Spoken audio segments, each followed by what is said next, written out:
یہ رو کے کہ اس قبر کے عذاب سے رب کی پناہ مانگو اور اس کے لیے تیاری کر لو، یہ بڑا سخت دن ہے۔ حضرت سعد بن معاذ رضی اللہ تعالیٰ عنہ کا جب جنازہ تھا، فرماتے ہم جا رہے تھے تو 5-6 قبریں تھیں، تو حضور نے فرمایا کن کی قبریں؟ ہم نے عرض کی یا رسول اللہ صلی اللہ علیہ وسلم یہ کافروں کی قبریں۔ یہ نبی پاک علیہ السلام نے فرمایا جو مسلمان جمعے کے دن یا جمعے کی رات کو فوت ہو، حدیث کے راوی حضرت ابو ہریرہ رضی اللہ تعالی عنہ، حضور صلی اللہ تعالی علیہ وسلم نے فرمایا جو شخص بیماری سے فوت ہوا، جو بندہ سورہ ملک پڑھتا ہے، سنن ترمذی میں حضرت ابن عباس سے روایت ہے کہ حضور صلی اللہ علیہ وسلم کے ایک صحابی نے ایک جگہ خیمہ لگایا تو وہاں سورہ ملک پڑھنے کی آواز آتی۔ سورہ ملک اتنی شاندار صورت ہے کہ نبی پاک صلی اللہ علیہ وسلم نے فرمایا یہ قیامت کے دن اللہ کی بارگاہ میں ناز سے جھگڑا کرے گی اور کہے گی اے اللہ یہاں تو میرے پڑھنے والے کو جنت عطا فرما یا مجھے قرآن پاک سے علیحدہ کر دے۔ اب عذاب قبر جو ہے، قبر کے اندر جو انسان کا عذاب ہے تو وہ بھی عالم برزخ کا عذاب ہے۔ میرے رسول کریم صلی اللہ تعالی علیہ وسلم نے نا کچھ چیزوں سے پناہ مانگی ہے، خود حضور نے، رسول کریم علیہ السلام نے پناہ مانگی۔ حضور فرمانے لگے اے اللہ مجھے کنجوسی سے، بخیلی سے پناہ عطا فرما، اور حضور نے باقاعدہ پناہ مانگی ہے کہ اے اللہ مجھے ارذل العمر ہونے سے پناہ میں رکھ، جب عمر اتنی زیادہ ہو جائے کہ وجود کے حصے کام کرنا چھوڑ جائیں، اس سے پناہ مانگی۔ اور خود میرے نبی پاک علیہ السلام نے قبر کے عذاب سے پناہ مانگی۔ یہ تعلیم امت کے لیے کہ تم بھی پناہ مانگو عذاب قبر سے۔ قبر کا عذاب برحق ہے، قبر کے لیے تیاری کر کے رکھنا، اپنی قبر کو یاد رکھنا، مر جانے کو یاد رکھنا۔ حضرت سعد بن معاذ رضی اللہ تعالیٰ عنہ کا جب جنازہ تھا تو صحابہ کرام فرماتے ہیں حضور نے نماز جنازہ کی امامت فرمائی تو قبر کے تیار ہونے میں کچھ دیر تھی، تو رسول کریم صلی اللہ علیہ وسلم زمین پر بیٹھ گئے اور ایک لکڑی سے حضور زمین کریدنے لگے۔ ہم محو انتظار تھے کہ اللہ کے رسول صلی اللہ علیہ وسلم سر مبارک اٹھائیں، ہمیں کو نصیحت کریں۔ فرماتے حضور نے سر اقدس اٹھایا تو حضور کی آنکھوں میں آنسو تھے، اور رو کے حضور فرمانے لگے رو کے کہ اس قبر کے عذاب سے رب کی پناہ مانگو اور اس کے لیے تیاری کر لو، یہ بڑا سخت دن ہے۔ رو کے حضور نے فرمایا، رو کے۔ آج تو لوگ مذاق بناتے ہیں، کچھ فقیر صوفی درویش کہلانے والے بھی، وہ کہتے ہیں یہ جو مولوی بتا رہے ہیں نا قبر میں بچھو ہوں گے، سانپ ہوں گے، یہ تو مولوی اپنی قبر بتا رہا ہے، ہمارا اس سے کیا لینا دینا ہے۔ خدا سے ڈریں۔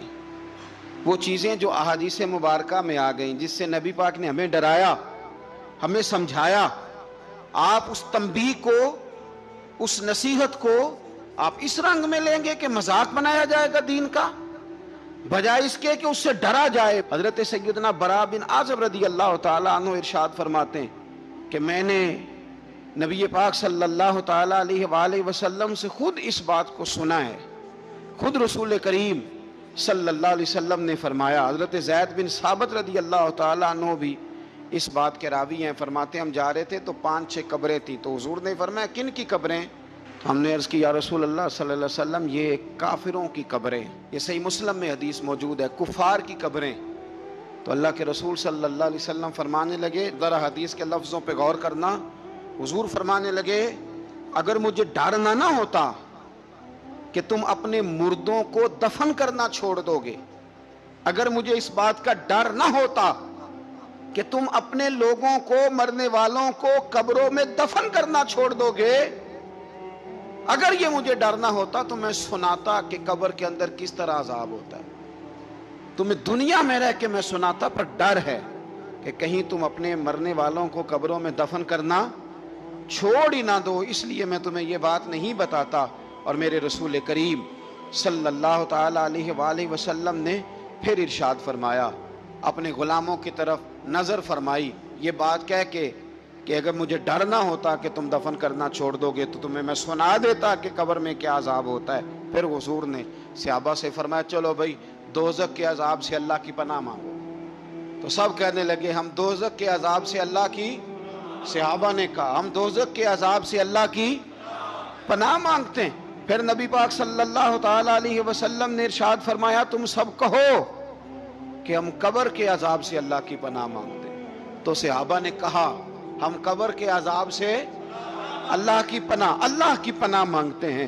پھر میرے رسول پاک علیہ الصلوۃ والسلام نے فرمایا تم کہو، سارے یہ کہو کہ ہم ظاہری اور باطنی فتنوں سے اللہ کی پناہ مانگتے ہیں۔ تو صحابہ نے کہا کہ ہم ظاہری اور باطنی فتنوں سے اللہ کی پناہ مانگتے ہیں۔ پھر میرے محبوب علیہ السلام نے فرمایا تم کہو کہ ہم دجال کے فتنے سے اللہ کی پناہ مانگتے ہیں۔ تو صحابہ کرام نے کہا کہ اے اللہ ہم دجال کے فتنے سے تیری پناہ میں آتے ہیں۔ نبی پاک علیہ السلام نے یہ الفاظ کہہ کے یہ بات بتلا کے ہمیں سمجھا دیا، ہمیں قائل فرمایا محبوب نے۔ یاد رکھنا، اس بات کو اچھی طرح سمجھ لینا کہ اگر مجھے ڈر نہ ہوتا کہ تم اپنے مردوں کو دفن کرنا چھوڑ دو گے تو تمہیں بتلا دیتا کہ قبر میں کتنا سخت عذاب ہوتا ہے۔ میرے عزیز، کچھ لوگ ایسے ہیں جن سے عذاب قبر ہوگا ہی نہیں۔ میرے رسول کریم صلی اللہ تعالی علیہ وسلم نے ارشاد فرمایا کہ جو اللہ کے رستے میں شہید ہو گیا، یہ سنن نسائی میں موجود ہے، اسے عذاب قبر نہیں ہوگا، بلکہ ایک حدیث میں تو فرمایا حساب کتاب ہی نہیں ہوگا، اللہ بغیر سوال جواب کے جنت عطا فرما دے۔ کچھ لوگوں کو لوگوں کی بخشش پہ بھی مسئلہ ہی بنتا ہے کہ کوئی بخشا نہ جائے۔ اور ایک صاحب کہہ رہے تھے جی یہ کیا معاملہ ہے کہ جمعے کو بندہ مر گیا یا فلانا ہو گیا تو اس سے حساب کتاب نہیں ہوگا، اتنے بڑے جرم لوگوں نے اتنے پاپ، اور جمعے کو مر گیا تو بخشا جائے گا۔ تو میں نے کہا جرموں کا بھی اسے حساب اللہ لے لے گا، لیکن میاں حساب کتاب کی ڈیوٹی نہ اللہ کی ہے تو بہتر یہ ہے کہ اسی کے ہاتھ میں رہے، تو نہ اپنے ہاتھ میں لینے کی کوشش کر۔ سنن ترمذی کی حدیث۔ ہمیں پتہ نہیں کیا مصیبت ہے، ہمیں پتہ نہیں کیا مسئلہ ہے۔ ایک جنازے سے میں نکلا، آپ یقین کریں کبھی کبھی کلیجہ پھٹ جاتا ہے۔ میں ایک جنازے سے نکلا تو میرے ساتھ ایک بندہ جنازہ پڑھ کے نکلا تو کہنے لگا جی پیر صاحب دیکھیں آج کتنی دنیا آئی ہے، حالانکہ یہ بندہ اس طرح کا تھا، اس طرح کا تھا، اس طرح کا تھا۔ میں نے اسے کہا یار تجھے تو فکر ہی لگ گئی ہے کہیں جنت میں چلا ہی نہ جائے، تو اس طرح کرنا جنت کے دروازے کے سامنے کھڑے ہو جانا ڈنڈا لے کے کہ میں نے نہیں جانے دینا۔ شرم آنی چاہیے ہمیں۔ اللہ فرماتے ہیں جنت اتنی چوڑی ہے جتنے زمین و آسمان، اس کی چوڑائی زمین اور آسمان کے برابر ہے، تو ہم تو اپنے علاوہ کسی کو جانے نہیں دینا چاہتے جنت میں۔ اور بس کریں، جنت خدا کا فضل ہے، اور اللہ فرماتے ہیں میرا فضل میں جسے چاہتا ہوں عطا کرتا ہوں۔ یہ سنن ترمذی کی حدیث، اور اس کے راوی حضرت عبداللہ ابن عمر رضی اللہ تعالیٰ عنہ، نبی پاک علیہ السلام نے فرمایا جو مسلمان جمعے کے دن یا جمعے کی رات کو فوت ہو اس کو اللہ تعالیٰ قبر کی آزمائش سے محفوظ رکھتا ہے۔ جو جمعے کی رات فوت ہو جائے یا جمعے والے، یعنی جمعے رات اور جمعے کی درمیانی رات چلا جائے یا جمعے والے، تو اللہ اسے عذاب قبر سے، تو میرے عزیز جو بندہ شہید ہو اس سے عذاب قبر نہیں ہوتا، جو آدمی جمعے کے دن یا جمعے کی رات چلا جائے اسے بھی عذاب قبر نہیں ہوتا۔ اور میرے رسول کریم صلی اللہ تعالیٰ علیہ وسلم نے فرمایا جو بندہ ایک دن اور ایک رات، یہ حدیث صحیح مسلم میں، سنن ترمذی میں، مصنف عبد الرزاق میں موجود ہے، ایک دن اور ایک رات اللہ کی رضا کے لیے اسلامی سرحد پہ پہرا دے۔ میں اور آپ سوئے ہوئے ہیں، لیکن وہ لوگ جو فوجی بارڈروں پہ کھڑے ہیں، دیکھو مدینے والے محبوب کس کس پہ کرم فرماتے ہیں۔ ساری عمر نہیں، 24-25 سال کی سروس نہیں، فرمایا ایک دن اور ایک رات اللہ کی رضا کے لیے جو اسلامی سرحد پر پہرا دے، مسلمانوں کو کافروں سے بچائے، رب اسے عذاب قبر نہیں دے گا، اسے اللہ تعالیٰ اپنے فضل سے معاف فرما دے گا۔ ایک رات اور ایک، آپ کیا سمجھتے ہیں کہ ان فوجیوں کی کوئی چھوٹی شان ہے، ان کا کوئی چھوٹا مرتبہ ہے؟ ایک دن اور ایک رات اگر یہ پہرا دیں تو اللہ انہیں اتنا انعام عطا کرتا ہے۔ اسی طرح سن لو، یہ ذرا غور سے سننا، ابن ماجہ کی حدیث، اور اس کے علاوہ مسند ابو یعلا میں موجود حدیث کے راوی حضرت ابو ہریرہ رضی اللہ تعالی عنہ، حضور صلی اللہ تعالی علیہ وسلم نے فرمایا جو شخص بیماری سے فوت ہوا، قربان جاؤں میرے محبوب نے بیماری کا نام ہی نہیں لیا، فرمایا کوئی بھی بیماری ہو، فرمایا جو آدمی بیماری سے فوت ہوا اللہ اسے شہادت کی موت عطا فرمائے گا، اور وہ عذاب قبر سے اور قبر کے امتحان سے بھی محفوظ رہے گا، اور حضور فرماتے ہیں اس کو صبح اور شام جنت کے باغوں میں سے رزق دیا جائے گا۔ جو کسی بھی بیماری سے مرا، یہ لوگ بیماری سے مر رہے ہیں تو لوگوں نے اچھوت سمجھ رہے ہیں، اچھوت، یہ اچھوت نہیں ہے، اس لیے کہ لوارث نہیں، یہ خدا رسول کے ماننے والے ہیں، تم انہیں اچھوت کہہ رہے ہو اور مدینے والے رسول انہیں شہید فرما رہے ہیں۔ حضور نے فرمایا جو بیماری سے مرے شہید ہے، وہ قبر کے عذاب سے محفوظ رہے گا اور جنت کے باغوں میں سے اللہ رزق دے گا۔ لوگ کہتے ہیں دیکھو جی بڑا تنگ ہو کے دنیا سے گیا ہے، تو اس بندے کو بھی عذاب قبر نہیں ہوتا۔ اسی طرح جو بندہ سورہ ملک پڑھتا ہے، سنن ترمذی میں حضرت ابن عباس سے روایت ہے کہ حضور صلی اللہ علیہ وسلم کے ایک صحابی نے ایک جگہ خیمہ لگایا تو وہاں سورہ ملک پڑھنے کی آواز آتی، کوئی بندہ پڑھنے والا نظر نہیں آتا تھا۔ جب حضور کی بارگاہ میں عرض کیا تو فرمایا وہاں قبر تھی اور قبر کے اندر بیٹھ کے میرا صحابی سورہ ملک کی تلاوت کر رہا۔ اگر ہمیں خسرہ نمبر یاد ہو جاتا ہے نا اپنی جگہ کا، اور ہمیں پتہ ہوتا ہے کہ میرے والا حصہ کتنے کروڑ کا ہے، اگر ساری کہانیاں ہمیں یاد ہوتی ہیں تو سورہ ملک بھی ہمیں یاد ہو سکتی ہے۔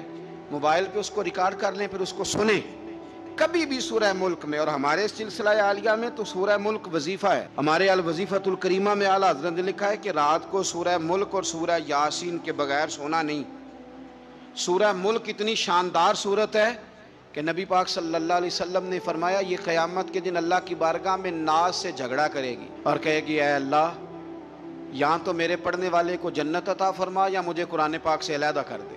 میرے رسول کریم علیہ السلام نے مومن کی قبر کا حال بھی بتایا۔ سنن ترمذی میں صحیح ابن حبان میں حضرت ابو ہریرہ رضی اللہ تعالیٰ عنہ بیان کرتے ہیں کہ حضور صلی اللہ علیہ وسلم نے فرمایا جب میت کو قبر میں رکھا جاتا ہے تو اس کے پاس سیاہ رنگ والے اور نیلی آنکھوں والے دو فرشتے آتے ہیں اور اس کو اٹھا کے بٹھاتے ہیں۔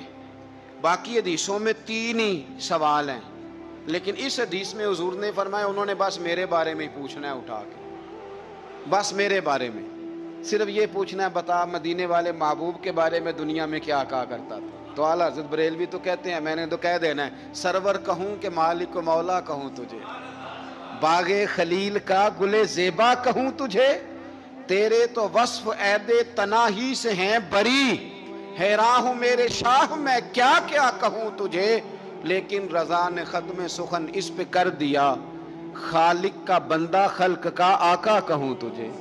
اور پیر میر علی شاہ صاحب کہتے ہیں میں نے وہاں یہ کہنا ہے کہ مکھ چند بدر شاہ شانی ہے تے متھ چمک دی لاٹ نورانی ہے، کالی زلف تے اکھ مستانی ہے، مخمور اکھی ہیں مد بھریاں، سبحان اللہ ما اجمل کا ما اکمل کا ما احسن کا، تے کتھے مہر علی کتھے تیری ثنا، مشتاق اکھیں کتھے جاڑی۔ تو نبی پاک علیہ السلام فرماتے ہیں میرے بارے میں پوچھیں گے، میرے بارے میں۔ ویسے بھی ایک سوال لازمی ہوتا ہے نا، یہ والا سوال لازمی ہے، من ربو کا پوچھ کے نا تو جنت جہنم کا فیصلہ نہیں، ماں دینو کا پوچھ کے جنت جہنم کا فیصلہ۔ ہاں بات اگر ختم ہونی ہے تو مدینے والے کے سوال پہ ختم ہونی، اس لیے کھل کے نعتیں پڑھا کرو، راج کے درود پڑھا کرو، یہ بات یاد رکھیں۔ یہ فیصلہ حضور کی ذات پہ ختم ہونا ہے۔ وہ شکایتیں کرتے ہیں نا لوگ آ کے، تو ایک بچی کو ہمارے ہاں داخل کرانے کے لیے ایک صاحب لے کے آئے تو کہنے لگے بڑا عرصہ اسے فلانے مدرسے میں داخل کرایا، سوائے نعتوں کے کچھ بھی نہیں سیکھا اس نے۔ تو میں انہوں آکھیا چاچا جی جڑی اصل کام سی وہ تو سیکھ گئی ہے نا تہاڈی بچی، قرآن و سنت بھی حضور کی نعت ہی ہے، لیکن آپ کو پتہ ہے کہ بات ختم مدینے والے کی نعت پہ ہی ہوتی ہے، حضور کا پیار اصل ہے۔ تو حضور فرماتے ہیں میرے بارے میں پوچھا جائے گا، وہ کہے گا کہ ان کے بارے میں کیا پوچھتے ہو، اشہد ان لا الہ الا اللہ واشہد ان محمدن عبدہ ورسولہ۔ تو فرماتے ہیں پھر اسے نا ایک طرف کھڑکی کھولی جائے گی تو جہنم کا دروازہ دکھایا جائے گا اور اسے کہا جائے گا اگر تو سوالوں کے صحیح جواب نہ دیتا تو دوزخ میں جاتا، لیکن اب تو نے صحیح جواب دیے ہیں۔ تو حضور فرماتے ہیں اس کی قبر 70 گز چوڑی اور 70 گز لمبی کر دی جائے گی۔ مسجد میں اے سی والے حال میں جگہ مل جائے تو بندہ بڑا سکھی رہتا ہے، اور صبح جائے بینک اور پہلی لائن میں موقع مل جائے تو بندہ بڑا سکھی رہتا ہے کہ میرا جاتے ہی کام ہو گیا۔ او خدا کے بندے، قبر بندے کی قبر، مکان اچھی سوسائٹی میں اچھا خستہ اور سستا مل جائے تو بندہ کہتا ہے کہ سودا بڑا بارے دا لب گیا، بھائی بڑا کمال ہو گیا، مزہ نہیں آ گیا۔ قبر 70 گز لمبی اور 70 گز چوڑی، اور یہ ترمذی شریف پڑھ رہا ہوں، بڑی مزیدار حدیث۔ نبی پاک صلی اللہ علیہ وسلم فرمانے لگے پھر اس کی قبر کو نور سے بھر دیا جائے گا۔ حضور کو پہچان گیا نا، قبر نور سے بھر دی گئی اور جب 70 گز لمبی کر دی گئی تو بڑے پیارے لفظ ہیں حدیث کے۔ حضور فرماتے ہیں وہ بندہ پھر فرشتوں سے ایک بات کہے گا، عربی میں بھی ہے اردو میں بھی ہے، وہ میرا دل کرتا ہے پنجابی میں بتاؤں۔ وہ نا فرشتوں سے وہ بندہ کہتا ہے جب قبر ہو گئی نا 70 گز لمبی 70 گز چوڑی اور نور سے بھر گئی، قربان جائیں، حضور فرماتے ہیں وہ مردہ وہ جو قبر میں پہنچا ہے، جب اس کی قبر کو یہ شان ملتی ہے تو فرشتوں سے پتہ کیا کہتا ہے؟ کہتا ہے میں گھر نہ دسا وہاں جا کے، یہ ذرا گھر نہ بتاؤں دوڑ کے، یہ ذرا میں اپنے گھر بتاؤں بھاگ کے کہ اللہ نے بڑی خیر کر دی، اپنی اماں نو دسا وہاں، میں بچوں کو بتا کے آؤں کہ موج بن گئی ہے، میں بتاؤں اپنی بیوی کو، بتاؤں اپنے بہن بھائیوں کو، میں گھر نہ دسا وہاں۔ قربان جائیں، میرے رسول کریم فرماتے ہیں فرشتے اس سے کہتے ہیں نہیں تو کسی کو نہ بتا، نم کا نومت العروس، تو اس طرح سو جا جس طرح پہلی رات کی دلہن سویا کرتی، وہ بڑے چاؤں میں سوتی ہے، وہ بڑے پریم میں سوتی ہے، نئی زندگی کا آغاز ہوتا ہے تو سوتی ہے، اور فرشتے کہتے ہیں اب تجھے وہی آ کے جگائے گا جو تیرے اہل میں تجھے سب سے زیادہ محبوب ہوگا، جو تجھے سب سے زیادہ محبوب ہوگا۔ میرا تو ایمان ہے کہ ہمیں تو قبر سے آ کے جگائیں گے بھی مدینے والے رسول، کہیں گے آؤ غلاموں چلیں، آؤ غلاموں۔ اور وہ کشمیر کے رومی وقت نے میاں صاحب نے کہا تھا بعد مرن دے قبر میری تے میرے اپیرا جے کر پامے پھیرا۔ آپ حسن دیکھیں کلام کا اور انداز دیکھیں، بعد مرن دے قبر میری تے میرے اپیرا جے کر پامے پھیرا، تے قبر دے وچوں ہڈیاں اٹھ کے مجرا کر سن تیرا۔ ایک دفعہ آ تو صحیح، میں لوگوں کو وجد کر کے دکھاؤں گا کہ دیکھو نا وہ آج آئے ہیں، وہ آئے ہیں میرے مزار پہ، آج دیکھو ذرا رنگ تو دیکھو کس طرح نرالا اور انوکھا ہو گیا، وہ خود آئے ہیں۔ مومن کی قبر جنت کا باغ بنے گی، اسے نوازا جائے گا، اسے دیا جائے گا، اسے عطا کیا جائے گا۔ ملا جامی نے اس کو لکھا ہے، ملا عبد الرحمن جامی کہتے ہیں سیدہ فاطمہ الزہرا کے پاس امام حسن اور حسین جب بھی جاتے تھے نا، بی بی صاحبہ یہ آیت پڑھ کے سناتی تھی، یہ آیت بی بی صاحبہ سناتی تھی کہ بیٹے نماز قائم رکھنی ہے، بھلائی کا حکم دینا ہے، برائی سے روکنا ہے، اور اس رستے میں جو مصیبت آئے گی اس پہ، اور ان ذالک من عزم الامور، بیٹے یہ معمولی کام نہیں، یہ بڑے عزم والے کام، یہ بڑے حوصلے والے۔ ماں جب ان لفظوں میں تربیت کرے، ماں جب کہے، دیکھا نا میرے بھائی، ماں جب سچ کا درس دیتی ہے تو بچہ سچ ہی بولتا ہے، اور اگر اماں کہے کہ بیٹے میں بات کرنے لگی ہوں تیری دادی کو نہ پتا چلے، یہ پپی کے سامنے نہیں کرنی، بلکہ کئی دفعہ اماں کہے ابا آئے نا رات کو تو اس کو نہیں بتانا، اور پھر اماں ٹھیک 15 منٹ کے بعد کہ بیٹا ہمیشہ سچ ہی بولنا، تو سچ بولے گا۔ کیوں بولے؟ کیونکہ اس لیے کہ اماں نے اسے پہلے بتا دیا ہے کہ سچ یہ بات کرنی نہیں کسی سے، میں کر رہی ہوں پر تو نے کسی سے نہیں کرنی، تو آپ نے 3 لیکچر تو اس کو جھوٹ کے دے دیے، اب اگر آپ اسے کہیں سچ بول تو وہ بولے گا۔ آپ نے خود کہا کہ بیٹے یہ ٹیلی فون اٹھا، اس بندے کے پیسے دینے، اس فون سن، اس کو کہنا کہ میرے ابا جی فون گھر میں بھول گئے۔ پھر دروازے پہ دستک ہوئی، آپ اندر بیٹھے تھے، بچے سے کہا کہ جا کے باہر کہہ دو کہ ابا جی گھر میں موجود ہے، پھر آپ نے ٹھیک 1 گھنٹے کے بعد اس کو سچ کا لیکچر دینا شروع کر دیا، بولے گا سچ؟ وہ بھی پھر جائے گا نا جب اپنے دوست کے گھر، تو ٹیلی فون ابا جی کا آئے گا تو دوست کو دے کے کہے گا ابا جی سے کہے کہ وہ ٹیلی فون میرے پاس بھول گیا، کیونکہ یہ آپ نے پٹی پڑھائی ہوئی ہے۔ یاد رکھیں گھر کے اندر جب تک آپ کا کردار، آپ کا اخلاص، آپ کا درد، حضرت غوث پاک جیلانی پیر بعد میں بنے، عالم بعد میں، اگرچہ پیدائشی ولی تھے، لیکن غوث اعظم کہتے ہیں میں نے سبق استاد کے پاس بعد میں پڑھا، میں نے حضرت ابو سعید مخزومی کے ہاتھ پر بیعت بعد میں ہوا، خلافت بعد میں ملی، سارا کچھ بعد میں ہوا۔ پہلے دن جب گھر سے نکلا، ابا جی میرے وصال کر گئے تھے، کہتے ہیں میری ماں نے سید زادی نے مجھے گود میں لیا اور میرا ماتھا چوم کے کہنے لگی عبد القادر ایک وعدہ میرے ساتھ کر، زندگی میں تیری زبان سے جھوٹ نہیں نکلنا چاہیے، تیری زبان سے جھوٹ ہے۔ اور غوث پاک فرماتے ہیں جب میری ماں میرے ساتھ یہ بات کر رہی تھی تو میری ماں رو رہی تھی، رو رہی تھی۔ کبھی رو کے بھی کسی نے نصیحت کی ہے بچوں کو؟ حضرت غوث اعظم رضی اللہ تعالیٰ عنہ فرماتے ہیں مجھ پر میری ماں کی بات طاری ہو گئی، طاری ہو گئی میری ماں کی بات۔ وہ میری ماں نے آنسوؤں کے اندر لپیٹ کر جو مجھے تحفہ دیا تھا نا سچ کا، وہ میرے ذہن پر، دل پر، روح پر چھا گیا۔ اور ڈاکو جب لوٹنے آئے تو 100 دینار کپڑوں میں سلا ہوا تھا، وہ کبھی کسی نے ڈاکوؤں کو بھی بتایا کہ پیسے ہیں تو لے لو؟ یہاں تو شریعت بھی بڑی ساری گنجائش دیتی ہے کہ بچاؤ اپنا مال، لیکن غوث اعظم رضی اللہ تعالیٰ عنہ فرماتے ہیں ماں نے مجھے آنسوؤں میں لپیٹ کر دیا تھا، لپیٹ کر کے سچ بولنا ہے۔ تو مائیں عظیم ہو تو پھر بیٹے بھی عظیم ہی ہوتے ہیں، ماں عظیم ہو تو بیٹا بھی پھر عظیم ہی ہوتا ہے۔ لپیٹ کر سچ کا تحفہ دیا تھا۔ تو سیدنا غوث پاک فرماتے ہیں جب انہوں نے آ کے کہا نا کہ تیرے پاس کیا ہے، تو میں نے کہا 100 دینار ہے۔ اس نے جیبیں بھی کھولی، ہاتھ بھی کھولے، جوتے بھی اتارے، پگڑی بھی کھلوائی، کوئی شے نہ نکلی۔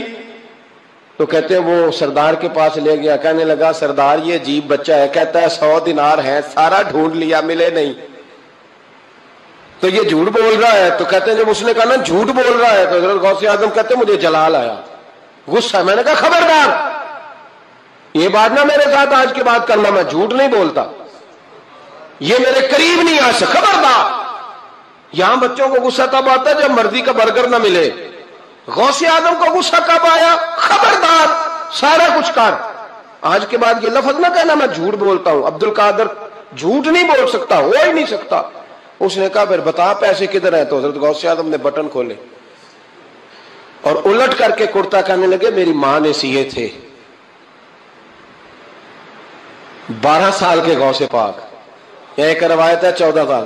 یہ ہم لوگ اس کو کہانی سمجھتے ہیں، کہانی نہیں بھائی، یہ واقعہ اگر تیرے میرے سامنے ہو تو اللہ کی عزت کی قسم کھاتا ہوں میں اور آپ بھی توبہ کر دیں، کیونکہ وہ واقعہ نہیں ہو رہا تھا، وہ کیفیات تھی، وہ طاری تھا سارا کچھ اس وقت۔ غوث اعظم رضی اللہ تعالیٰ عنہ کا یہ پیسے 14 سال یا 12 سال عمر مبارک ہے، ڈاکو اس کا سردار کہتا ہے مجھے 22 سال ڈاکے مارتے ہو گئے تھے، اور 14 سال کا بچہ عشق لگا سی کھیڈا کھیڈ دی، 14 سال کا بچہ۔ غوث اعظم نے پلٹ کے دکھا یہ پیسے، تو وہ ڈاکوؤں کا سردار کہتا ہے کہ پتہ نہیں مجھے کیا ہوا کہ بچے کے جذبات کس طرح کے ہیں، افکار کس طرح کے ہیں، خیالات کس طرح۔ کہتا کہ کہاں جا رہے ہو؟ کہا میں علم سیکھنے بغداد جا رہا ہوں۔ تو کہا بیٹا دنیا پیسے چھپاتی ہے، تو نے بتایا کیوں؟ تو حضرت غوث اعظم نے پیسے اتار کے پھینکے، کہنے لگے پیسے تو رکھ، میں اس لیے بتا رہا ہوں کہ ماں سے وعدہ کر کے آیا ہوں کہ سچ بولوں گا، لے پیسے تجھے دے رہا ہوں۔ ڈاکوؤں کا سردار کہتا ہے بچے کی اتنی عمر نہیں جتنے مجھے پاپ کرتے سال گزر گئے، پر اس بچے کا ماں سے کیا ہوا وعدہ مجھے بدل گیا۔ میں دوڑ کے پیچھے گیا، میں نے کہا عبد القادر مجھے بھی یار بغداد ہی لے چل۔ کہا وہاں کیا کرنا ہے؟ کہا جس استاد کے پاس تو آگے بیٹھ کے پڑھے گا میں اس کے پیچھے بیٹھ جایا کروں گا، چلو بڑھاپے میں بھی کو رٹا لگا کے قرآن و سنت سیکھ جاؤں گا۔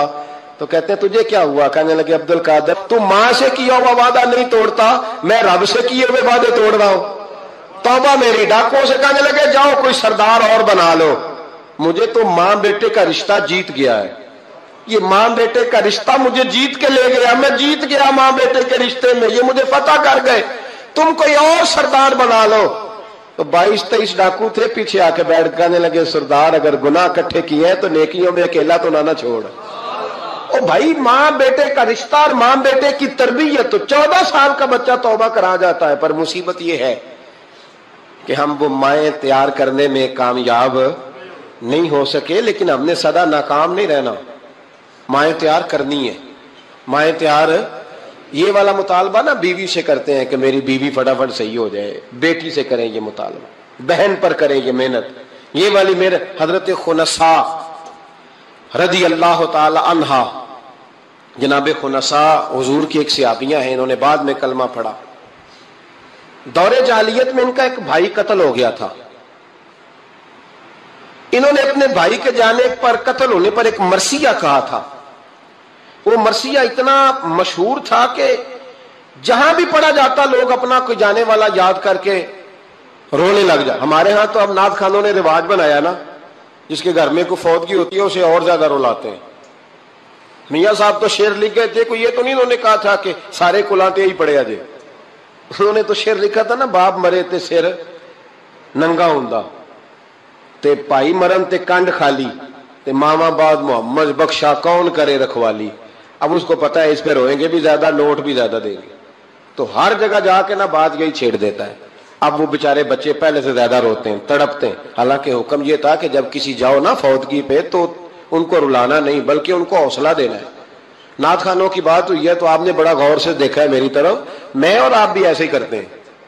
وہ جائیں گے نا تو پوچھیں گے یہ بچہ اس کا, یہ جو فوت ہو اس کا یہ بچہ, او ہو بیچارہ دیکھو نا چھوٹا سا تھا, اماں چلی گئی, بڑا مشکل ہے یتیموں کے لیے. تو یتیم چارہ نفسیاتی مریض بن جاتا ہے. وہ کہتا ہے بالکل چاچا صحیح کہہ رہا ہے, یتیموں کے بڑے برے حال ہوتے ہیں. اس طرح کر کے ہم نفسیات کمزور کرتے ہیں بچوں کی, حالانکہ بتانا چاہیے بیٹے فکر نہ کر, میرے نبی پاک بھی تو یتیم ہی پیدا ہوئے تھے نا, تو سارے یتیموں پر حضور کا سایہ ہے. بجائے حوصلے دینے کے ہم اور کمزور کرتے ہیں, اور زیادہ کمزور کرتے ہیں, اور زیادہ لوگوں کو تکلیف دیتے ہیں. تو قصیدہ جناب خنساء رضی اللہ تعالیٰ عنہ کا بڑا مشہور تھا, عربی قصیدہ لکھا تھا انہوں نے. کسی کے ہاں بھی کوئی انتقال کر جاتا تو ان کا وہ عربی قصیدہ پڑھا جاتا, اور جب وہ قصیدہ پڑھا جاتا تو لوگ دھاڑے مار مار کے روتے, دھاڑے مار مار. حالانکہ رونا رلانا اتنا اہم کام نہیں جتنا کسی کے دل کو تسلی دے دینا اہم کام ہے. اتنا کسی کی اشک شوئی, اشک آنسو نکالنا تو جرم ہے, آنسو پوچھنا ثواب ہے. یہاں لوگ رلانے کی ڈیوٹی کرتے ہیں, آنسو پوچھنے کی ڈیوٹی نہیں کرتے. حضرت جناب سیدنا خنساء رضی اللہ تعالیٰ عنہ, آپ کا وہ قصیدہ پڑھا جاتا, لوگ دھاڑے مار مار کے روتے. یہ وہی خنساء تھیں کہ جنگ احد سے کچھ مہینے پہلے کلمہ پڑھ کے مسلمان ہو گئی. یہ وہ بی بی مشہور شاعرہ جن کا قصیدہ رونے رلانے کے لیے پڑھا جاتا ہے. ان کے 4 بیٹے جوان تھے. احد کے لیے جب رسول رحمت صلی اللہ علیہ وسلم نے اعلان کیا نا, فوجی آئے, مائیں بہنیں بچے تیار کریں بھیجیں, تو ان کی سہیلیاں کہنے لگی کلمہ تو پڑھ گئی ہے, تیرے بچے بھی پڑھ گئے ہیں, پر تیرا سب کو پتا ہے تیرے بچے کوئی نہیں جائیں گے. اس لیے کہ ایک بھائی کے جانے پر تو نے قصیدہ لکھا ہے تو آج تک پڑھا جا رہا ہے, تو 4 بچے کیسے تیرا نہیں جاتا. جناب خنساء چوپ ہیں. جب جنگ احد کے لیے سپاہی اور مجاہد نکلنے لگے تو 4 بیٹے لے کے چوک میں آ گئی. وہ بی بی جس کا رونا دھونا مشہور تھا, وہ اپنے بچوں کو چوک میں کھڑا کر کے آتی, ادھر دیکھو, قسم ہے مجھے اللہ کی عزت کی, میں نے تمہارے باپ کے ساتھ, یہ ماں لیکچر دے رہی ہے اور چوک میں دے رہی ہے تاکہ دنیا کو پتہ چل جائے. جناب خنساء کا خطبہ مدینے کے چوک میں, کہنے لگی مجھے اللہ کی عزت کی قسم, میں نے جاہلیت کے زمانے میں بھی تمہارے باپ کے بستر کو کبھی ناپاک نہیں کیا, کبھی ناپاک نہیں کیا. میں نے طیب اور طاہر بچے پیدا کیے, اور میں نے تمہیں اپنے سینے سے اپنے وجود کی خوراک تمہیں دی, دودھ پلایا. میرے بچوں, سارا زمانہ جانتا ہے کہ میں کسی کی جدائی نہیں سہ سکتی. میرا بھائی گیا تھا تو میرا قصیدہ ضرب المثل بن گیا, دنیا پڑھتی ہے, پر اب سنو, اب میں مسلمان ہوں, اب میں رسول پاک کا کلمہ پڑھتی ہوں. یاد رکھنا, جب میدان میں تیر چلے نا اور تلواریں چمکے اور نیزے برسے تو سب سے پہلے زخم میرے بچوں کو آنے چاہیے. بچوں کی تربیت ماں کر رہی ہے, پہلا زخم تمہیں لگے. اور پھر کہنے لگی اگر میرا دودھ پیا نا تو پھر یاد رکھنا کوئی ایک تیر بھی تمہاری پشت پہ نہیں ہونا چاہیے. جتنے بھی کھانا سینے پہ کھا کے آنا. کوئی مجھے یہ نہ کہے تیرے بچے بھاگ گئے تھے اور پشت پہ انہوں نے تلواریں کھائی اور زخم کھائے, اور لوگ خبردار سینے پہ تیر کھانا, خبردار جرأت کا مظاہرہ کرنا. یہ خطبہ دے کے جناب خنساء اندر چلی گئیں. لوگ کہتے ہیں حیران رہ گئے. مزے کی بات یہ تھی, پھر بھی بیبیاں کہنے لگی خطبہ تو دے دیا ہے, دعا کرو اس کا کوئی بچہ شہید نہ ہو جائے. بڑے سخت قصیدے لکھتی ہے, شہید نہ ہو جائے, دعا کرو. لیکن اللہ بڑا ہی بے نیاز ہے, ان کے 4 بچے شہید ہو گئے. 18 زخم تھے بچوں کے پر, تھے سارے سینے پہ. 18 گھاؤ تھے تلواروں کے پر, سارے سینے پہ. میرے محبوب احد سے واپس آئے. او بھائی, 4 بیٹے جس ماں کے چلے جائیں, اس ماں کو تسلی کون دے.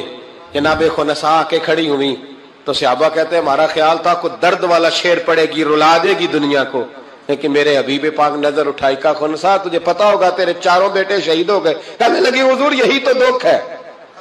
جب کہا نا یہی دکھ ہے تو کان کھڑے ہو گئے لوگوں. حضور یہی تو دکھ ہے, یہی تو پریشانی ہے. محبوب نے فرمایا کیا پریشانی ہے. کہنے لگی حضور یہی تو پریشانی ہے, میرے 4 تھے, دل کرتا ہے میرے 14 ہوتے. حضور یہی تو دکھ ہے, 4 تھے, دل کرتا ہے 400 ہوتا. 4 کروں تیرے نام پہ جان فدا, نہ بس ایک جان 2 جہاں فدا. سونیا میرا 2 جہاں سے بھی نہیں جی بھرا, میں کروں کیا کروڑوں جہاں نہیں. کا حضور 4 تھے, اور پھر مسجد نبی آج بھی اس ماں کی جرت کی گواہ ہے کہ ماں پوچھنے لگی سونیا میں یہ نہیں پوچھنے آئی کہ میرا کوئی بچہ ہے کہ نہیں، یہ پوچھنے آئی ہوں کہ میرے بیٹوں نے کوئی پشت پہ زخم تو نہیں کھایا؟ حضور کوئی پشت پہ زخم تو نہیں کھایا میرے بچوں نے؟ کوئی پشت پہ زخم؟ تو رسول پاک نے فرمایا خنسا تیری جرت کو اللہ قبول فرمائے، تیرے بچوں نے جتنے بھی زخم کھائے ہیں سینوں پہ کھائے۔ میں نے کہا مائیں عظیم ہو تو بچے بھی عظیم ہوتے ہیں، اور اگر ماں کسی کے سائے کا اندھیرا دیکھ کے ڈر جائے تو بچوں میں جرت کیسے آئے گی؟ بچے کربلا کے میدان میں کیسے جائیں گے؟ بچے کس طرح میدانوں میں کئی دفعہ کہہ چکا ہوں لیکن پھر آج میرا دل کرتا ہے پھر بات کروں۔ حضرت عبداللہ بن زبیر حضرت ابو بکر صدیق کے نواسے ہیں، نبی پاک صلی اللہ علیہ وسلم کی پھپھی کے پوتے جناب زبیر بن عوام اشرم مبشرہ صحابی، ان کے بیٹے حضرت اسماء جناب صدیق اکبر کی بڑی بیٹی کے بیٹے جناب عبداللہ بن زبیر امام حسین کے بعد نکل آئے میدان میں نکلے جناب عبداللہ بن زبیر۔ حجاج بن یوسف مقابلے میں بھیجا گیا، اللہ کی قدرت کے اگرچہ پہلے جب لڑائیاں ہوئی تو یہ کامیاب ہوئے ہر میدان میں، بڑے بہادر تھے، مکے اور مدینے کے لوگوں نے ان کے ہاتھ پر بیعت بھی کر لی، انہیں خلیفہ بھی مان لیا، لیکن حجاج بن یوسف جب آیا تو وہ تگڑی فوج لے کے آیا، کچھ ان کے ساتھی شہید ہو گئے، کچھ پسپا ہو گئے۔ حضرت اسماء اس وقت 100 سال کی بوڑھی تھی، 100 سال کی ماں، ہاتھ کامتے ہیں، راشا ہے، آنکھوں سے نظر آنا بند ہو گیا۔ جناب عبداللہ بن زبیر ماں کے پاس دوڑے آئے، کہا ماں میں اکیلا میدان میں رہ گیا ہوں، چند ساتھی ہیں، زیادہ دیر لڑ نہیں سکتے، تیرے بڑھاپے کی بڑی فکر ہے، اماں تو کیسے میرا صدمہ برداشت کرے گی؟ ماں مجھے بتا جہاد میں رہوں یا تیری خدمت کے لیے آ جاؤں؟ تو ماں کہنے لگی عبداللہ تو میری فکر نہ کر، پہلے یہ بتا تو حق پہ ہے کہ نہیں؟ ماں کا جملہ کہتے رانائی اور ولولہ اور جہاد کا جذبہ لکھا، پہلے بتا سچا ہے کہ جھوٹا؟ جناب عبداللہ بن زبیر کہنے لگے ماں مجھے مصطفیٰ کریم کی نبوت کی قسم، اللہ کی عزت کی قسم بالکل سچا ہوں۔ تو کہا بیٹے پھر میدان میں رہنا، چھوڑ کے نہ آنا، کوئی مجھے تانا نہ دے کہ میں بزدل کی ماں ہوں، دیکھ مجھے تانے سے بچانا، کوئی یہ نہ کہ بزدل کی ماں، میدان میں رہنا، میدان میں۔ تو حضرت عبداللہ بن زبیر کہنے لگے اماں یہ بڑا ظالم آدمی ہے جو میرے مقابلے میں آیا ہے، سنا ہے قتل کرنے کے بعد ناک کاٹ ڈالتا ہے، آنکھیں نکال ڈالتا ہے، وجود کی بوٹیاں کر دیتا ہے۔ 100 سال کی ماں، 100 سال کی اماں لاٹھی کا سہارا لے کے کھڑی ہوگی اور زمین پہ لاٹھی مار کے کہنے لگی عبداللہ چل میدان میں۔ بیٹے بکرے کو صرف ذبح ہوتے وقت تکلیف ہوتی ہے، کھال اترتے وقت تکلیف نہیں ہوتی، پھر اس کی بوٹیاں کی جائیں تو اسے تکلیف، چل بیٹا میدان میں رہنا اور دیکھنا میں تجھے سلوٹ کروں گی۔ حضرت عبداللہ بن زبیر میدان میں گئے، شہید کیے گئے، مکہ المکرمہ کے چوک میں، جنت المعلا جہاں آج قبرستان ہے اس کے چوک میں آپ کی لاش کو لٹکایا گیا۔ میں پہلے بھی بات کر چکا ہوں، آج عنوان آ گیا تو اشارہ کرنا ہے۔ ایک دن حضرت اسماء گزری، 14 دن ہو گئے لٹکے ہوئے، تو ایک شخص ان کے کان میں کہنے لگا اماں ابھی تک تیرا بچہ لٹکا ہے، حجاج نے دفن نہیں ہونے دیا۔ تو جناب اسماء نے پیچھے آواز دی اور اس زور سے بول کے کہنے لگی لٹکا رہنے دو، یہ بچپن سے ہی گھوڑ سواری کا بڑا شوقین ہے، بچپن سے ہی گھوڑوں پہ رہتا تھا، شاہ سوار گھوڑوں پہ رہتے ہیں، شاہ سوار زمین پہ نہیں ہوتے، گھوڑوں پہ ہوتے، لٹکا بچپن سے ہی بڑا گھوڑ سوار تھا، بڑا شوقین تھا، کوئی حرج نہیں۔ 14 دن لٹکے رہے لیکن لاج سے بدبو نہیں آئی، دور دور تک خوشبوئیں پھیلی ہوئی تھی۔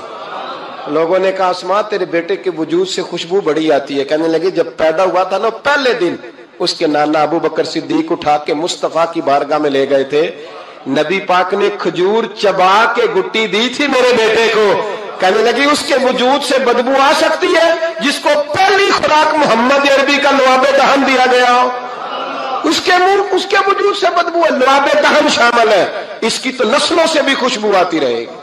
تو مائیں جب عظیم ہوتی تھی تو بیٹے بھی۔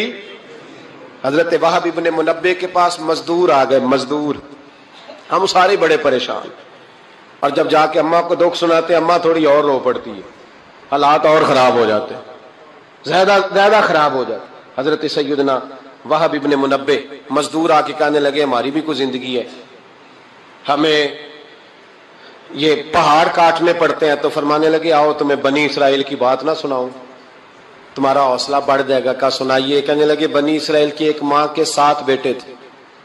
بادشاہ نے کہا خنزیر کھانا پڑے گا. جو بچہ یورپ بھی جائے نا اسے بھی تلقین کر کے بھیجو کہ بیٹے حرام حلال کا خیال رکھنا ہے. اس لیے کہ نبی پاک علیہ السلام نے فرمایا جو گوشت حرام سے پلے گا وہ جنت میں نہیں جائے گا. تو کسی کا دل کرتا ہے اس کا بیٹا جہنم میں جائے. کہا خنزیر کھانا ہے خنزیر. یہاں لوگ مسئلہ پوچھتے ہیں فون کر کے کہ صاحب مجبوری ہے. اب ہم نے یہاں یورپ میں آ کے سٹور بنایا تو شراب تو رکھنی پڑے گی. تو میں کہتا ہوں واپس آ جاؤ اچار سے روٹی کھانا. شراب بیچنے کی مجبوری میں بھی اجازت نہیں. مجبوری میں بھی شراب کا دھندا کرنے کی اجازت. آ جاؤ اچار ڈال لو. میری اماں تو کہا کرتی تھی کہ گرمیوں میں اچار ڈال لو اور بڑولے میں گندم ڈال لو پھر خیر صلی اللہ سارے سال کی. تو آؤ اچار ڈالو گندم ڈالو گزارا صحیح ہوگا کوئی حرج نہیں. لیکن شراب بیچنے کی مجبوری میں بھی اجازت. بول کے بتائیں بول کے گواہی دے. شراب بیچنے کی مجبوری میں بھی اجازت ہے. بالکل اجازت نہیں قطعاً اجازت نہیں. تو وہاں ابن منبہ کہنے لگے کہ ماں کو کہا گیا کہ خنزیر کا گوشت تیرے بچے نہیں کھاتے تو فساد برپا ہوتا ہے ملک کے اندر. بادشاہ کافر تھا تو خنزیر کھانا پڑے گا. تو ماں کہنے لگی یہ نہیں کھائیں گے.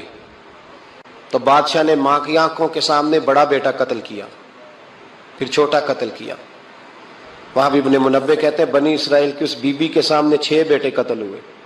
6 بیٹے صرف کس بات پر کہ خنزیر کا گوشت کھانا ہے. تو ماں نے کہا نہیں میں اپنے بچوں کو حرام کھانے کی اجازت. حالانکہ شرعی مسئلہ ہے جان بچانے کے لیے گنجائش ہے لیکن جو ڈٹ جائے گا وہ بڑا شہید ہوگا. اس کا درجہ پھر بڑا ہوگا. 7ویں بیٹے کی باری آئی تو ماں کی آنکھوں میں آنسو ٹپکے. 6 بیٹے قتل ہوئے تو اماں روئی بھی نہیں. وہاں بھی ابن منبہ کہتے ہیں بادشاہ کہنے لگا کہ اب نرم ہو گئی ہے. 6 بیٹے اکٹھے قتل ہو گئے. کہنے لگا اس کو سائڈ پہ جا کے سمجھا لے ہے بھی چھوٹا. اگر یہ کھا لے گا گوشت خنزیر کا معاذ اللہ تو میں چھوڑ دوں گا. کم از کم تیرے بڑھاپے کا ایک سہارا تو رہ جائے گا. تو اماں بیٹے کو کونے میں لے گئی. جا کہنے لگی بیٹا ماں ہوں نا ایک آنسو نکل آیا کیا کروں مجبور ہوں. لیکن یاد رکھنا اگر میرا دودھ پیا تو میں نے تمہیں حلال کا دودھ پلایا ہے. حرام کا لقمہ نہیں جانا چاہیے. ماں مسکراتی ہوئی بچے کو لے کے آئی تو بادشاہ کہنے لگا سمجھا دیا. کہنے لگی سمجھا دیا. وہی کرے گا جو میں نے کہہ دیا ہے. وہی کرے گا جو میں نے. تو بادشاہ نے گوشت رکھا خنزیر کا لا کے سامنے. تو بچے نے اٹھا کے گوشت بادشاہ کے منہ پہ پٹکا اور پٹک کے کہنے لگا ہمیں کمزور سمجھتا ہے. جو خدا کی توحید والے ہو وہ کمزور نہیں پڑا کرتے. کہا یہ سمجھایا تھا. کہا نہیں سمجھایا تو ذرا زیادہ تھا پر اس کے ہاتھ ہی صرف پلیٹ آئی ہے. سمجھایا تو ذرا زیادہ تھا پر صرف جو چیز ہتھے آنی تھی وہی مارنی تھی نا. تلوار اس کے قبضے میں تھی نہیں ورنہ تیری گردن اتار دیتا. تو حضرت وہاب ابن منبہ فرمانے لگے ماں بھی شہید ہو گئی اور 7واں بیٹا بھی شہید ہو گیا. لیکن کہتے ہیں وہ 7 نے جب جان دی تو پھر فوجیں آئی پھر انقلاب آیا. پھر وہ جو بادشاہ لوگوں کو خنزیر کھلایا کرتا تھا وہ قتل ہوا. پھر بنی اسرائیل میں انقلاب آیا. او بھائی اگر امام علی مقام رضی اللہ تعالیٰ عنہ کی اماں انہیں تیار نہ کرتی. یہ دیکھیں نا میں اپنی بات نہیں کرتا. علامہ اقبال کہتے ہیں لوگ اقبال کہتے ہیں فارسی کلام اقبال کا اسرار بے خودی. اقبال کہنے لگے میرے پاس لوگ آ کے کہتے ہیں حسین کے خون میں بڑا کمال ہے. تو میں کہتا ہوں نہیں فاطمہ کے دودھ میں بڑی تاثیر ہے. کہتے ہیں لوگ مجھ سے آ کے کہنے لگے کہ حسین کا حوصلہ بڑا ہے. تو میں نے کہا نہیں فاطمہ رضی اللہ تعالیٰ عنہ کی تربیت ہی بڑی شاندار ہے. بڑی شاندار تربیت ہے. ماں فاطمہ ہو اور بیٹے حسن اور حسین نہ ہو تو یہ کیسے ہو سکتا ہے. یہ دلیری ہے یہ ہمت ماں کی دی ہوئی ماں کا دیا ہوا حوصلہ جو میدان کربلا میں لا کے کھڑا کیا. ایک بزرگ گزرے سفیان بن عینیہ. ان کی اماں نے نا اپنے بچے کو کہا جا دین سیکھ. بہت بڑے محدث ہیں. کہتے میں غریب تھا. میری ماں نے جب استاد کے پاس بھیجا تو کہنے لگے بیٹے اپنے استاد سے نا سبق بعد میں پڑھنا استاد کی نوکری پہلے کرنا اور دیکھنا خدمت کرنا. ہمارے استاد تھے بزرگ تھے سید مراتب علی شاہ صاحب. حضرت محدث اعظم پاکستان مولانا سردار احمد صاحب رحمۃ اللہ علیہ کے وہ شاگرد تھے. اب تو ہر بچے کو شکایت ہے نا استاد کام بڑا کراتے ہیں. جی مجھے کل بھی انہوں نے بھیجا تھا 2 فوٹو کاپیاں کرا کے لے آؤں. اسکول سے گیا تھا میں موٹر سائیکل پہ گیا 2 فوٹو کاپیاں پوری کرائی ہیں مجھ سے. حالانکہ پیسے بھی انہوں نے دیے پھر بھی بڑا کام کراتے ہیں، استاد کے پاس نہیں پڑھنا۔ سید مراتب شاہ صاحب فرماتے ہیں کہ میں چھٹی آیا، چھٹیاں ہوتی تھی شعبان میں، تو میرے والد سید غلام حسین شاہ صاحب رحمۃ اللہ تعالیٰ علیہ کہنے لگے مراتب علی آ گئے ہو؟ میں نے کہا حضور مدرسے میں چھٹیاں ہو گئی۔ تو کہنے لگے تیرے استاد کو بھی چھٹیاں ہو گئی ہیں؟ کہا نہیں حضور وہ تو گھر ہی ہیں۔ تو کہنے لگے سارے شاگرد آ گئے؟ کہا ہاں۔ کہنے لگے بیٹے تو واپس جا کے ان کی خدمت کر، ان کی ڈیوٹی کر، اس لیے کہ تو ان کی ڈیوٹی کرے گا نا تو جو دعا تجھے وہ ملے گی نا، وہ دعا تیرے علم کو تیرے حق میں نفع بخش کر دے گی۔ حضرت سفیان بن عینیہ والدہ کہنے لگی بیٹا دین پڑھنا؟ کہا ہاں۔ تو کہتے ہیں اماں نے خود پگڑی باندھی میرے سر پہ، علماء والا لباس پہنایا، کہنے لگے پہلے استاد سے اخلاق آداب سیکھنا پھر علم سیکھنا۔ اور میری ماں کہنے لگی بیٹا ایک لفظ بیچ کر بھی دین کا دنیا نہ کمانا۔ تو میں نے کہا اماں میں کھاؤں گا کیسے؟ تو کہتے ہیں میری اماں نے نا چرخے کے اوپر چادر دی ہوئی تھی، وہ چادر اتار دی، کہنے لگی بیٹا جب تک میری ہمت ہے میں چرخہ چلاتی رہوں گی، تیرے خرچے پورے ہوتے رہیں گے۔ تو کہتے ہیں ساری زندگی حضرت سفیان بن عینیہ کہتے ہیں ماں نے چرخہ کاتا اور میں نے رسول اللہ کا دین پڑھا اور دین پڑھایا۔ کچھ چیزیں ایسی ہوتی ہیں جو کہتی ہیں کہ آج چھٹی نہیں کرنی، آج دور تک چلنا ہے۔ کچھ مضمون بھی جمعے کے ایسے ہوتے ہیں جو کہتے ہیں مجھے ختم نہیں کرنا، باتیں ذرا لمبی چلنی چاہیے۔ میں آپ کا لحاظ کرتا ہوں، میرے سجن بڑے سیانے میرے سامنے گھڑی لگائی ہے انہوں نے، سمجھدار لوگ اس طرح کے کام کرتے ہیں نا جی۔ ایک دن میں نے یہ بھی دیکھا کہ اس گھڑی میں اور اس گھڑی میں تھوڑا فرق ہے، وہ 2-3 منٹ آگے ہے۔ کبھی کبھی یہ پیار کے ساتھ نا معاملات ہوتے رہتے ہیں، لیکن الحمدللہ یہ واحد مسجد ہے جس میں کوئی بندہ گھڑی نہیں دکھاتا۔ میرے خیال میں شاید یہ اور بھی ہوں گی، کوئی بندہ یہاں گھڑی نہیں دکھاتا الحمدللہ، بلکہ مجھ سے شکوہ ہی ہوتا ہے لوگوں کا کہ آپ جلدی چھٹی کر دیتے ہیں، تھوڑا زیادہ چلنا چاہیے۔ لیکن کچھ مضمون ایسے ہوتے ہیں میرا دل کرتا ہے لمبے چلیں، آپ یقین کریں میرا دل کرتا ہے، ایسے لگ رہا ہوتا ہے جیسے میں اپنی بات کر رہا ہوں، ایسے لگ رہا ہوتا ہے جیسے یہ ایسی کہانی ہے جو دل کرتا ہے دور تک چلے، لیکن میں نہیں لمبا لے کے جاؤں گا، میں چیزوں کو سمجھتا ہوں، وقت میں رہوں گا۔ چھلک چھلک کے میرے سامنے روایتیں آ رہی ہیں، واقعات آ رہے ہیں، چیزیں آ رہی ہیں۔ ایک درویش کی بات کر کے سمیٹنے کی طرف حضرت ابراہیم بن یزید نخعی رحمت اللہ تعالی علیہ، حجاج بن یوسف نے جب بڑے ظلم کیے نا تو ایک شخص اٹھا حضرت ابراہیم بن یزید نخعی رحمت اللہ، جنہوں نے حجاج کے خلاف فتویٰ دیا کہ ظالم ہے، اور پھر تقریریں کی کہ ظالم ہے۔ لوگ سمجھتے ہیں کہ علماء کی تقریروں سے کیا ہوتا ہے، علماء کی تقریروں سے انقلاب آ جاتا ہے۔ آپ یقین کریں علماء کا قلم تلوار سے زیادہ کام کر دکھاتا ہے۔ فتویٰ بھی دیا، تقریریں بھی کی، اس قدر زیادہ ان کے فتوے کی نقلیں تیار کر کے بانٹی گئی کہ حجاج پریشان ہو گیا، سپاہیوں کہنے لگا گرفتار کر کے لاؤ ابراہیم بن یزید نخعی، جہاں ملے گرفتار کرو۔ سپاہی گرفتار کرنے گئے، علماء اور مشائخ سے جو لوگ پیار کرتے ہیں نا وہ روح کی گہرائیوں سے پیار کرتے ہیں، جانے دیتے ہیں اپنے بزرگوں کے ناموں پر۔ لوگ ان کو اٹھا کے لے گئے، کہا بابا جی ہم حفاظت کریں گے، دور ان کو کہیں چھپا دیا۔ فتویٰ ان کا دھڑا دھڑ چل رہا ہے، اور بھی کوئی بات وہ کرتا تو آپ فتویٰ دیتے وہ چھپ جاتا، وہ چھپ کے اپنی ڈیوٹی کر رہے ہیں، اور ایک کونے میں بیٹھے ہیں مورچے میں، پھر بھی ان کا جو نظام ہے وہ پورا عروج پہ ہے، حجاج کی کرسی کانپ رہی ہے۔ حجاج نے ایک دن بلایا، کہنے لگا جو سپاہی ان کو گرفتار کرے گا نا، ایک سپاہی کو 1,500 دینار دوں گا، اس کو مکان دوں گا، جائیدادیں دوں گا، 1,500 ماہانہ اس کو تنخواہ ملے گی ساری زندگی، گرفتار کرو۔ اب وہ سپاہی گلیوں میں گھومنے لگے، کسی طریقے بابا پکڑا جائے، لیکن نہ پکڑے گئے۔ ایک دن ایک بزرگ تھے، ان کا نام بھی ابراہیم بن یزید تھا، لیکن وہ ابراہیم بن یزید نخعی تھے، یہ ابراہیم بن یزید تیمی تھے، یہ علاقہ تیم کے رہنے والے، عمر بھی تقریباً ایک جیسی تھی، محلہ بھی ایک تھا۔ تو وہ دروازے پہ نماز پڑھ کے باہر نکلے تو انہیں پتا ہے کہ لوگ ابراہیم بن یزید، پتا ہے انہیں، کہا تمہارا نام کیا ہے؟ کہنے لگے ابراہیم، والد کا نام کا یزید۔ ابراہیم بن یزید کہا اٹھاؤ بھائی، خوشی کی انتہا نہ رہی، پکڑا لے گئے، رستے میں بھی مارا، تھانے لے جا کے جیل لے جا کے بھی مارا، اتنا مارا کہ بزرگوں کا رنگ بدل گیا، منہ اور ناک سے خون آنے لگا۔ جا کے حجاج کو کہا تیرا مجرم ابراہیم بن یزید پکڑا گیا۔ حجاج نے بڑے انعامات دیے، تنخواہیں ہمیشہ کے لیے لگ گئیں، پلاٹ نام ہو گئے۔ انہوں نے بتایا نہیں کہ میں تیمی ہوں، نخعی نہیں، مار کھاتے رہے، جیل میں رہے، اب فوجیں چپ کر کے بیٹھ گئیں. ان کا جو فتویٰ تھا وہ زیادہ پھیلنے لگ گیا، کیونکہ اب ان کی تلاش ختم ہو گئی، خطرہ ختم ہو گیا، کام وہ زیادہ کرنے لگ گئے. یہاں یہ گرفتار ہو گئے، حالات بڑے کٹھن ہوئے. کچھ علاقوں میں کچھ جیلیں سخت ہوتی ہیں. حجاج بن یوسف نے دماس نام کی جیل بنائی ہوئی، اس جیل میں جناب ابراہیم بن یزید تیمی کو ڈال دیا. آپ کی عمر 60 سال تھی، ماں کی عمر 90 سال تھی. ماں بیٹا ڈھونڈنے لگی، ڈھونڈتے ڈھونڈتے ڈھونڈتے ڈھونڈتے کسی نے بتایا کہ وہ ابراہیم نخعی کے دھوکے میں تیرے بیٹے کو لے گئے.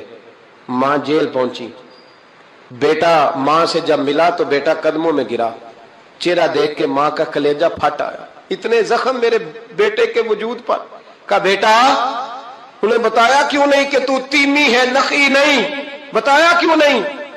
تو جناب ابراہیم تیمی نے ماں کے منہ پہ ہاتھ رکھا. اماں چپ کر جا، میں ایک جاہل آدمی ہوں، میرے وجود سے امت کا فائدہ کوئی نہیں، وہ رسول اللہ کے دین کا چمکتا ہوا چراغ ہے.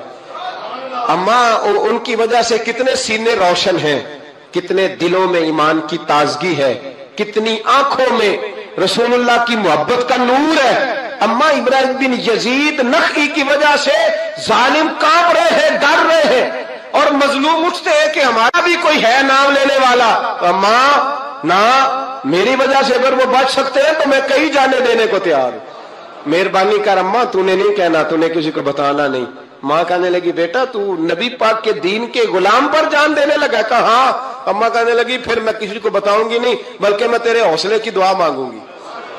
اور ماں کہنے لگی بیٹا اگر قیامت کے دن اللہ نے مجھ سے پوچھا نا کہ تیرے بیٹے نے تیرے حق ادا کیے کہ نہیں کیے، تو میں کہوں گی مالک میں اپنے بیٹے سے بڑی راضی ہوں، اور اللہ میرے بیٹے کو بغیر حساب کتاب جنت دے، میں تیرے لیے دعائیں مانگوں. ماں تسلی دے کے بیٹے کو گھر آ گئی. حضرت ابراہیم تیمی کو اتنا مارا کہ 3 دن کے بعد جیل میں شہید ہو گئے. جب وہ شہید ہوئے، حجاج بن یوسف رات کو خواب دیکھتا ہے کہ آج تیری سلطنت میں کوئی جنتی فوت ہو گیا، جنتی فوت ہو گیا. جنتی حجاج نے پورے ملک میں پتہ کرایا تو کہا ایک ہی بندہ فوت ہوا ہے جو جیل میں تھا. تو حجاج آئے وہاں. جس وقت حجاج وہاں پہنچا نا، سرانے آ کے میت کے کھڑا ہوا، اسی وقت ایک تازہ فتویٰ آیا، کیونکہ حضرت ابراہیم نخعی کو نہیں خبر تھی کہ میری جگہ پہ وہ بندہ شہید ہو. تازہ فتویٰ آیا کہ سنا ہے آج صبح ایک اور بندہ اس کے تشدد سے قتل ہو گیا، مسلمانوں پہ ضروری ہے اس ظالم کے خلاف اٹھیں. جب فتویٰ پڑھا تو نیچے دستخط تھے. ابراہیم بن یزید نخعی کہنے لگا ظالم ہو، یہ تو خواب میں دیکھیے جنتی بہت ہو گیا، تو یہ اگر ابراہیم نخعی نہیں تو یہ فتویٰ کس کا آیا ہے؟ تو لوگوں نے کہا حضور پہلے بھی ہمیں کسی نے بتایا تھا یہ تیمی ہے نخعی نہیں. یہ بولے نہیں، ان کے نام پہ جان دے گئے. کہنے لگا پھر پکڑو ابراہیم نخعی کو. تو حضرت سعید بن جبیر پیچھے کھڑے تھے، کندھے پہ ہاتھ رکھ کہنے لگے حجاج بس کر بس کر، اب ان کے پیچھے فوجیں نہ دوڑانا. جن کے نام پر جان دینے والے جنتی ہیں اس بزرگ کی اپنی شان کتنی ہوگی.